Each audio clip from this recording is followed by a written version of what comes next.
আমি বারবার একটা কথা বলি যে কোনো মানুষকে ভালোবাসে না, কোনো মানুষকে সত্যিকার অর্থে ভালোবাসে না।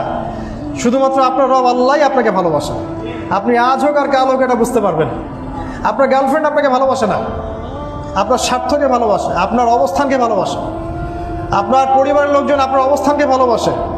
আপনি আজকে বড় একটা চাকরি পান, আপনার স্ট্যাটাস বেড়ে যাক, তারা আপনাকে তোলা তোলা করে বড় করবে।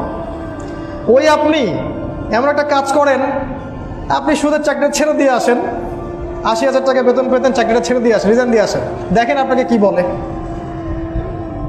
আপনি আল্লাহর জন্যে, ওরা বলছে আপনি দাড়ি রাখবেন না, আপনি আল্লাহর জন্য দাড়িটা রাখেন, হারাম রিজিকটা ছাড়েন, হারাম অ্যাফেয়ার্সটা ছেড়ে দেন। আপনার বড় ব্যবসা আছে কিন্তু হারাম, আপনি ছেড়ে দিয়ে পরিবারবর্গের কাছে আসেন, বলেন যে আমি আল্লাহর জন্য হারাম ব্যবসা ছেড়ে দিচ্ছি, দেখেন আপনাকে ভালোবাসে কিনা। মানুষকে ভালোবাসে না, অনলি আল্লাহ আমাদের রব আমাদেরকে ভালোবাসা। তো আল্লাহর জন্য সব ছাড়ার মানসিকতাটা থাকতে হবে। আল্লাহই আমার সব, আল্লাহই আমার রব, আল্লাহর জন্যই আমার জীবন, আল্লাহর জন্যই আমার মৃত্যু। কেউ আমার সাথে নাই, কেউ আমার সাথে যাবেও না। তাই দুনিয়ার এই সংক্ষিপ্ত সময়টা এই মানুষগুলোকে খুশি করার জন্য ব্যয় করবেন না। আল্লাহকে খুশি করতে চান, আল্লাহর কাছে ফেয়ার থাকেন, আল্লাহ আপনাকে সম্মানিত করে দেবেন ইনশাআল্লাহ। আল্লাহ